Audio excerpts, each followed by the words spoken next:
একসাথে দুটো রেসিপি, যারা মাছের ডিম ভালোবাসেন তাদের জন্য। এই মজার রেসিপিটা শ্বশুরবাড়ি এসে শিখেছি, আর এটা আম্মার কাছ থেকে শেখা। দেখা যাক আজকে শ্বশুরবাড়ি না বাবার বাড়ি, কে যেতে। আশা করি দুটো রেসিপি ভালো লাগবে, কারণ আমার কাছে দুটোই ভালো লাগে। বাজার থেকে কার্প মাছ এনেছিল, আর সেখান থেকেই এতগুলো ডিম পেলাম। ডিমের উপরে যে পর্দা এবং রগ ছিল সেটা ভালো করে টেনে পরিষ্কার করে নিয়েছি এবং দুভাগে ভাগ করে নিয়েছি। যেহেতু দুটো আইটেম করা হবে, একটি অংশের ডিমকে হাতে কচলে ভেঙে নিয়েছি, আর সেখানে দিয়ে দিচ্ছি পরিমাণ মতো মশলা, হলুদের গুঁড়া, লবণ, ধনিয়া, জিরা এবং মরিচের গুঁড়া, সেই সাথে অল্প একটু আদা বাটা এবং রসুন বাটা। আর এখন দিয়ে দিচ্ছি একটু মোটা করে কেটে রাখা আলু। আমি এখানে বড় সাইজের দুটো আলু ব্যবহার করেছি।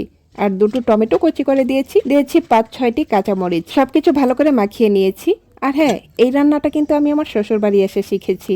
এর আগে এই রান্নাটা আমি কখনোই খাইনি। এদিকে চুলায় প্যান বসিয়ে সেখানে পর্যাপ্ত তেল এবং পেঁয়াজ কুচি দিয়ে সেখানে ম্যারিনেট করে রাখা ডিমটাকে দিয়ে দিচ্ছি। এটাকে মাছের ডিমের চচ্চড়িও বলা যায়। আচ্ছা, আপনারা কি কখনো এভাবে মাছের ডিম খেয়েছেন?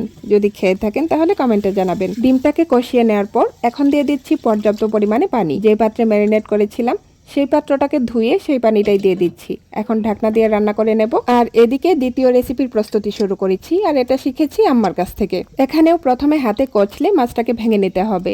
আর এখন দিয়ে দিচ্ছি রেগুলার মশলা, লবণ, হলুদের গুঁড়া, ধনিয়ার গুঁড়া, জিরা, তারপর মরিচের গুঁড়া। আরো সুস্বাদু করার জন্য দিয়ে দিচ্ছি পেঁয়াজ বাটা, রসুন বাটা এবং আদা বাটা। সবগুলো মশলাই আমি আমার পরিমাণ অনুযায়ী ব্যবহার করছি। এখন আবারও হাতে কচলে মাখিয়ে এক সাইডে রেখে দেব।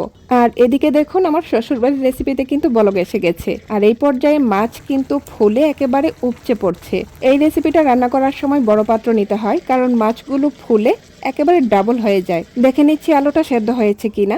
মনে হল আরো কতক্ষণ জাল করে নিতে হবে। আর ডিমের এই রেসিপিটাতে মশলা যতই ব্যবহার করা হোক না কেন, মনে হবে যেন মশলা কম ব্যবহার করা হয়েছে, কারণ ঝোলটা একেবারে পাতলা হয়ে যায়। তো আমার ওইটা কিন্তু হয়ে এসেছে, নামিয়ে নিয়েছি। এদিকে অন্য একটি কড়াইতে তেল গরম করে দিয়ে দিয়েছি পেঁয়াজ এবং কাঁচামরিচ। ভাজা ভাজা করে নেওয়ার পর দিয়ে দিচ্ছি ম্যারিনেট করে রাখা ডিমগুলো। এখন নেড়েচেড়ে ভাজি করে নিতে হবে।